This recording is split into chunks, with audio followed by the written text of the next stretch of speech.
This is phonetics and phonology and the special nature of English pronunciation. English is a Germanic West Anglo-Frisian language whose common ancestor to other languages like Latin and Greek is said to be the Indo-European language, which can be traced back to the oldest known language, which is Sanskrit. In order to go deeper into the complexity of the English language, it is absolutely necessary to review the history of the United Kingdom. The Celtic and Roman periods. Celts were the first people whose language was known to be spoken in what nowadays is known as Great Britain and Ireland. Probably they arrived by the Bronze Era from continental Europe. Three main peoples that were found in this area were the Picts, the Gaels, and the Britons. Julius Caesar was the first Roman who tried to conquest these peoples. In spite of his failure, because he didn't get to conquest this area, the Emperor Claudius finally controlled the island by the 43 Christian era, establishing the Agricola province by the end of the first century. Nonetheless, the conquest never penetrated far into the mountains because the Picts and Scots resisted the attack during the 300 years that lasted the Roman Empire. Romanization brought in the use of Latin as an official language. However, little was left after the Romans left the island about 500 Christian era. Here, three Germanic tribes called Jutes, Anglo-Saxons, Angles, whose homeland was the Danish peninsula. At some point, the language was called Saxon. Then Anglia became the Latin name for this area, and at some point in the Middle Ages, their language became known as English.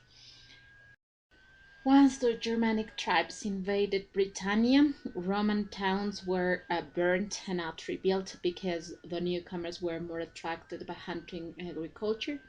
During this period, tribes created what was called or known as Anglo-Saxon Eparchy. It was composed of 7 kingdoms: Northumbria, Mercia, East Anglia, Kent, Essex, Sussex, and Wessex, which by the end of the 9th century was unified by the Wessex into a unique kingdom. During this period, the Welsh also divided their territory into several kingdoms: Wynedd, Powys, and Dyfed. In the period from 450 and 1150, the spoken language of the peoples from these lands is known as Old English. In early times, we then distinguish as Low German tongues the Old Saxon, Old Low Franconian, Old Frisian, and Old English. During the Viking invasions, Norse in the 9th century, Norse influenced the language because Anglo-Saxons and Scandinavians had a good relationship. So they not only transferred vocabulary but also some grammar and syntax patterns.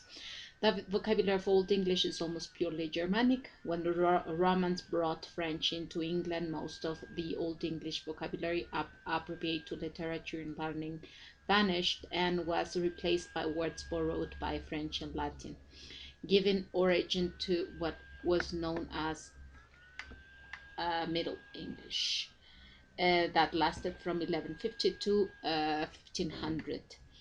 The Norman invasions occurred in the 1066. By then, Normans had already absorbed most of the most important elements of French civilization and had accepted Christianity, eliminating the Norse language from their Norman capital. The Norman members of the royalty soon outnumbered the Anglo-Saxons, and the new ruling class were at some point sufficiently predominant to use their own language, which was French. At the beginning, they did not speak English, but learned it gradually. 200 years after the Normans arrived, French remained the intercourse among upper classes in England, but the language of the masses remains English. Recent insights of sociolinguistics concluded that Middle English could have been a sort of Creole language due to the mixture of English and French. The masterworks of Geoffrey Chaucer are the most representative example of Middle English. However, Middle English varied almost from shire to shire. Out of these dialects emerged written language in the course of the 15th century that gained recognition as a standard in both speaking and writing. It was a dialect from London. After the 100 War from 1337 to 1453, French Normans started to move back to their continental properties, and middle class English speaking people started to rule their land, and French started to disappear. English was once more known by everyone, and in the 1362, English was used as law courts, which restored English to its dominant place in Britannia. In the 15th century, the London English had been accepted, and by the 16th century, the purists objected three classes of strange words, which they called in-tone terms, oversea language, and Chaucerisms. Uh, however, the English language adopted vocabulary from about 50 languages, being the most important after Latin and Greek, French, Italian, and Spanish, which were called by the vernaculars. Shakespeare was known to have the largest vocabulary of any English writer of his time. He also accepted new words from every land. Some of the words he used must have been very new, and this is the reason why sometimes he was called as liberal. In the 1606, the Royal Society served as coordinator and clearinghouse for English scientific matters, and they proposed that English prose for science drop the ornamentation and emotive language and adopted a plain, precise, and clear style. That is why we nowadays can identify those elements in our scientific articles, and it became a utilitarian language.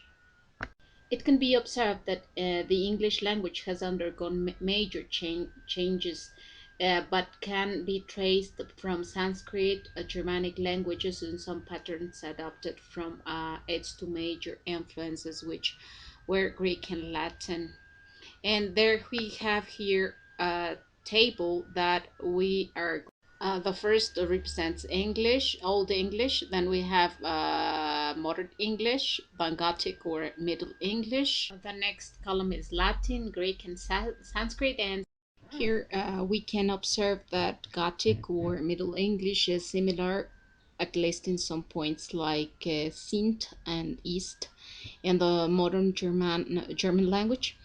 And here we have examples of what would be the modern English, where are you going, and would be in Middle English, where are they going, or whether are they going. And where are you going there would be wherefore are they going thither. Okay, so we have some examples of words. We are going to go from the time of Chaucer, then Shakespeare, which represents early modern English, and now modern English, with the BBC phonetics. First, we have fifth, which became five, and it's five.